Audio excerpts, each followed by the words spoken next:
DMA channel சார்பா அவங்கள சந்திக்கிறது ரைட்டர் காசி தினகரன். இப்ப அந்த டிஎம்ஏ சேனல்ல நிறைய திரைக்கதை வசனம் எழுதுவது எப்படி படத்துக்கு அப்படின்னு நிறைய எபிசோட் நான் பேசியிருக்கேன். பெரும்பாலும் பிரபலமானவர்கள், ரொம்ப பெரிய டைரக்டர்கள், ரொம்ப அந்த சினிமாவில் உங்களுக்கு நல்ல தெரிஞ்சவங்க எதுவும் சொன்னா தப்பா சொன்னா கூட அதை கேட்கறதுக்கு வியூவர்ஸ் நிறைய இருக்கீங்க. ஒரு பிரபலம் ஆகல, ரொம்ப பெரிய ஆளாகல. நான் இவங்களுக்கு எல்லாம் இப்ப பேசுறவங்களுக்கு எல்லாம் சீனியர். ஆனா உங்களுக்கு வெளியில தெரிஞ்சவங்க தான் அறிவாளி. இன்னும் சினிமா துறையில பிஹைண்ட் த ஸ்கிரீன் பின்னால இருக்கிற எத்தனையோ technician, cameraman, writer, music director நிறைய பேர் வெளியில பிரபலமானவர்கள் அளவுக்கு அவங்க பிரபலம் ஆகல. உடனே நீங்க என்ன நினைக்கிறீங்க, அதை பாக்குறவங்க என்ன நினைக்கிறீங்க, அவங்க ஜெயிச்சவங்க. அவங்க ஜெயிச்சவங்களா இருந்தா தொடர்ந்து ஜெயிக்கலையே. இப்போ ஒருத்தர் திரைக்கதை வசனம் எழுதுவது எப்படின்னு பேசிக்கிட்டே இருக்காரு, இவ்வளவு படம் பண்ணியிருக்காரு, அவ்வளவு படம் பண்ணியிருக்கிறாருன்னு சொல்றாரு. அதுக்கப்புறம் அவருடைய படங்கள் பாத்தீங்கன்னா சரியா போல. அதுக்கப்புறம் என்ன பண்ணிட்டாரு, நடிக்க போயிட்டாங்க நிறைய பேர். என்ன காரணம்னா அவங்க கதையை தவிர வேற வெளியில வேற யார் கதையும் பண்றது கிடையாது. நாவல் கிவல் அதெல்லாம் எடுத்து பண்ண மாட்டாங்க. பண்ணனா கூட அவங்க கதைக்கு ஸ்கிரீன் பிளே பண்ண தெரியும், வேற இன்னொருத்தர் கதையில ஸ்கிரீன் பிளே பண்றது அவங்களுக்கு ரொம்ப கஷ்டம்.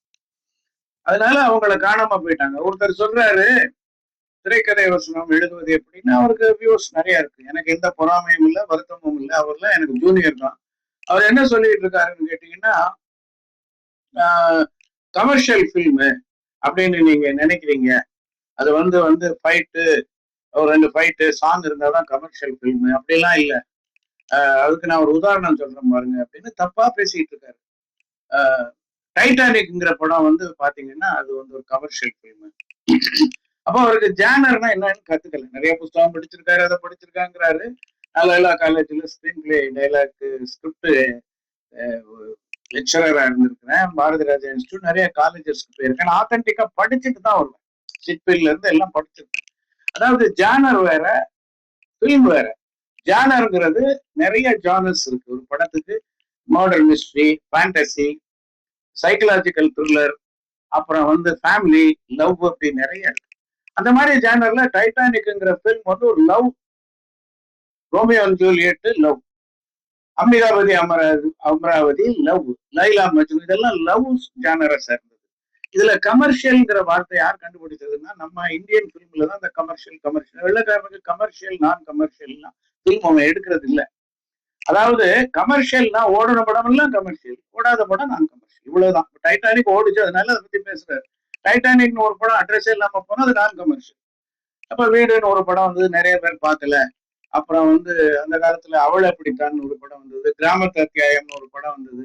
அது மிக அருமையான படம். நீங்க அருமையான படம் சினிமாக்காரர்கள் தான் சொல்லுவாங்களே ஒழிய பப்ளிக்ல அந்த படத்தை நல்ல படமா இருந்தா ஓடி இருக்கணும் இல்லையா? அதனால ஓடுற படம் எல்லாம் கமர்ஷியல், ஓடாத படம் நான் கமர்ஷியல். இது தெரியாம அந்த டைரக்டர் பேசிட்டு இருக்காரு.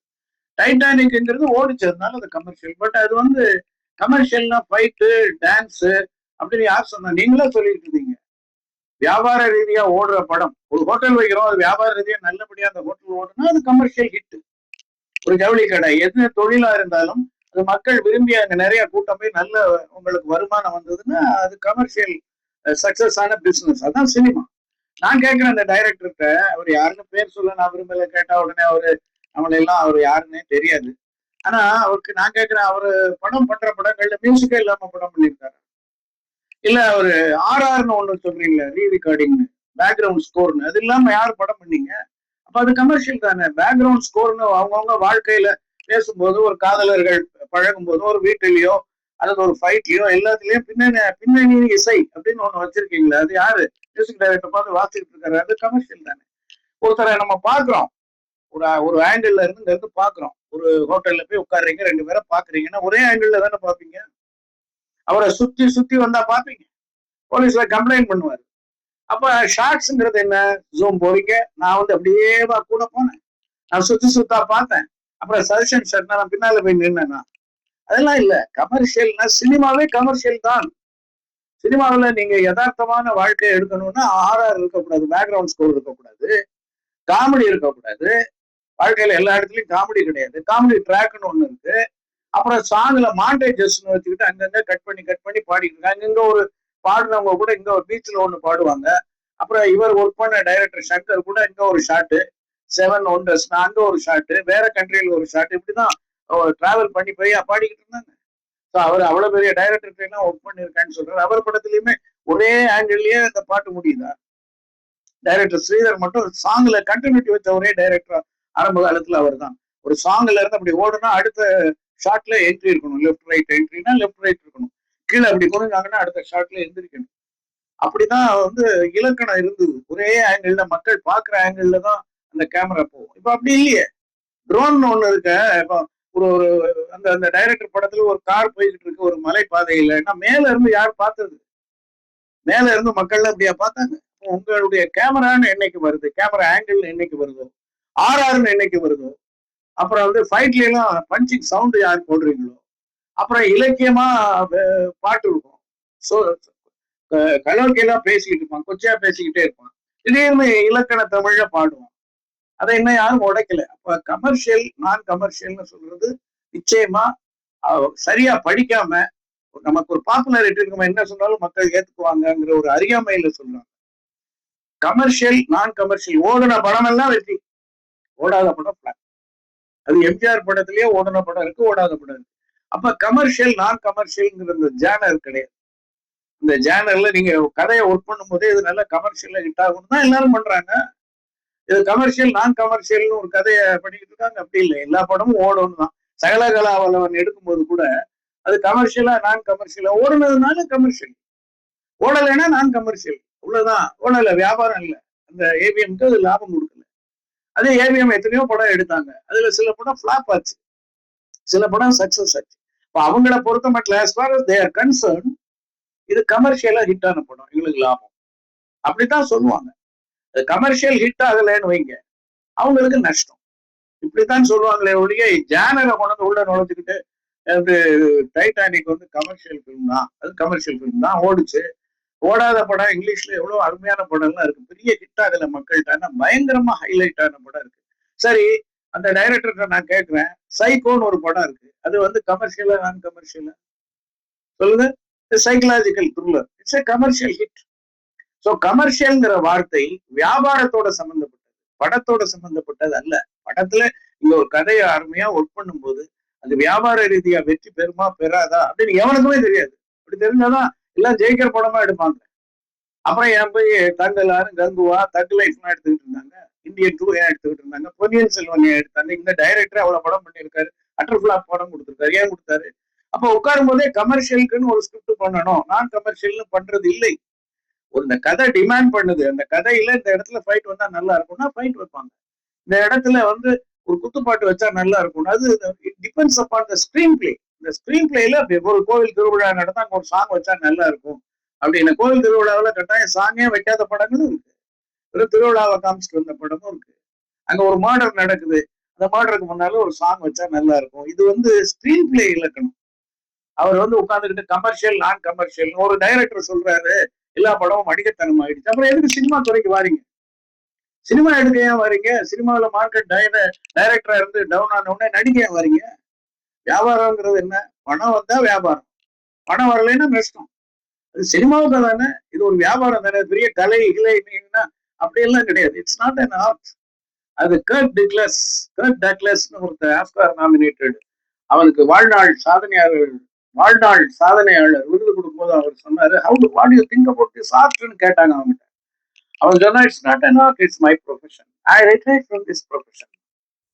ஆமா, ஒரு மகாபலிபுரம் அந்த சிற்பத்தை இன்னொருத்தன் செதுக்க முடியாது, ஒரு தஞ்சை பிரகதீஸ்வரர் கோவில் இன்னொருத்தன் கட்ட முடியாது, மதுரை மீனாட்சி அம்மன் கோவில் இன்னைக்கு கட்ட முடியாது. அந்த காலத்துல வசதியே இல்லாத காலத்துல கட்டினாங்க. ஆனா மோனாலிசா மாதிரி ஒரு படம் இன்னை வரைக்கும் ஹிட் ஆகல. அதெல்லாம் ஆர்ட், அது கலை. இன்னொருத்தர் ரீப்ளேஸ் பண்ண முடியாததுதான் கலை. சினிமா அப்படி இல்லையே.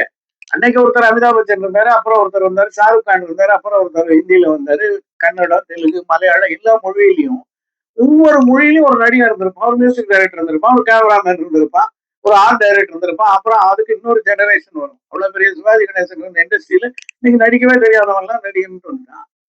அப்ப அன்னைக்கு ஒரு காலத்துல நான் டைலாக் ரைட்டரா இருந்தப்போ மோகன், பிரபு, அப்புறம் வந்து ராதா, அம்பிகா, அவங்களுக்கு எல்லாம் டைலாக், ஊர்வசிக்கெல்லாம் டைலாக் எழுதுன்னு இன்னைக்கு அவங்கள காணும், அம்மா ரோலுக்கு போயிட்டாங்க. அதுக்காக இன்னைக்கு ஆர்டிஸ்ட் இல்லையா சொல்லுங்க?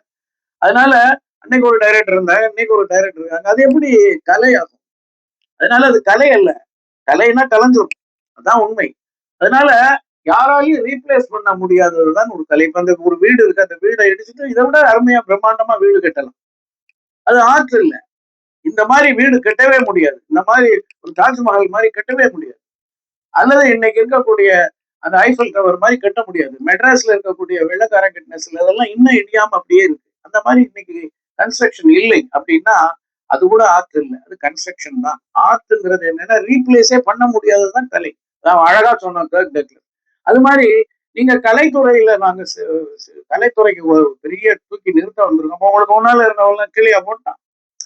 சோ அதனால பேட்டி கொடுக்கும்போது திரைக்கதை வசனம் எழுதுவது எப்படி அப்படின்னா முதல்ல ஜானரை கத்துக்கணும். என்ன ஜானர் இதுன்னு சொல்ல தெரியும். அது சொல்லவே தெரியாதவங்க ஏதோ அதிர்ஷ்டம் ஒரு பெரிய டைரக்டர் இருந்திருப்பாங்க, அல்லது அவங்களுக்கு ஒரு ப்ரொடியூசர் கிடைச்சிருக்கும், ஆர்டிஸ்ட் கிடைச்சிருக்கும், ஏன் உங்களுக்கு கிடைக்கல அப்படின்னு என்ன யாரும் குறை சொல்ல முடியாது. நான் அவுட் ஆஃப் இந்தியா 15 வருஷம் நான் இந்தியாவில் இல்லை. இந்த சினிமா துறையில ரைட்டருக்கு வருமானம் இல்லை. நான் டைரக்டர் ஆகணும்னு ஆசையும் படலை. நான் நடிக்க வந்தேன், ரைட்டர் ஆயிட்டேன். ஆனா அதே நேரத்துல நான் வந்து யார்கிட்டயுமே சந்தர்ப்பம் கேட்டது கிடையாது. நடிகர்கள்ட்ட போய் கதை சொன்னது கிடையாது. ஒரு டைரக்டர்கிட்ட போய் அசிஸ்டண்டா ஒர்க் பண்ணது இல்லை. வரும்போதே ரைட்டரா வந்ததுனால நான் டைரக்ஷன் ஷூட்டிங்ல ஒர்க் பண்ணாம ஸ்கிரிப்ட் எழுதிட்டு அதை அவங்கள்ட்ட கொடுத்துட்டு இன்னொரு டைரக்டர் கூப்பிட்டு அங்க போயிடுவோம். இது எங்களுடைய ரைட்டிங் தொழில் உள்ள எத்திக்ஸ். அவர் யாருக்கையோ பெரிய டைரக்டர் போய் சேர்ந்திருக்காரு, அதிர்ஷ்டம் யாரோ ப்ரொடியூசர் பார்த்திருக்காரு, பிடிச்சிருக்கு, அது ஓகே. ஏன்னா திரைக்கதை வசனம் எழுதுவது எப்படின்னு தப்பான இதுல போய் கமர்ஷியல் நான் கமர்ஷியல்னு இருக்காங்க. ஒருத்தர் சொல்றாரு எல்லாம் வணிகத்தனமா ஆயிடுச்சு சினிமா அப்படின்னு சொல்றாரு. அதுக்காக அப்புறம் ஏன் அவர் இளையராஜா மியூசிக் போடுறாரு? எதுக்கு போடுறீங்க இளையராஜாவை கொண்டு வந்து? அப்ப வாழ்க்கையில நிஜமா நம்ம வாழ்ந்துகிட்டு இருக்கிற காலத்துல என்னுடைய சந்தோஷத்திலையும் என்னுடைய துக்கத்திலையும் துன்பத்திலையும் இளையராஜாவை வந்து பேக்ரவுண்ட் ஸ்கோர் வாசிச்சுட்டு இருக்காரு. அதெல்லாம் இல்லை. அதே மாதிரி கேமராமேன் வச்சா எடுத்துக்கிட்டு இருக்கோம், அதெல்லாம் இல்லை. அதனால கமர்ஷியல்னு நீங்க ஒரு வார்த்தையை வச்சுக்கிட்டு நீங்க நிறைய பேர் திரைக்கதை வசனம் எழுதும்போது குழம்புறீங்க. கமர்ஷியல் பிலிமுக்குன்னு ஒரு கதை இல்லை.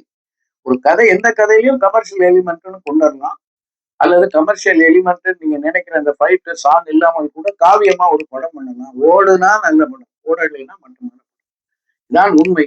சோ இதை நீங்க தெளிவாகிங்க. என்னுடைய டிஎம்ஏ சேனல்ல திரைக்கதை வசனம் எழுதுவது எப்படின்னு நிறைய விஷயங்கள் ஆத்தென்டிக்கா நான் சொல்றேன். ரெகுலரா பாருங்க. பாத்தீங்கன்னா நிச்சயமா மத்த எல்லாரையும் சொல்றதை விட நான் சொல்றது மெச்சூர்டா இருக்கும், உங்களுக்கு உதவும்.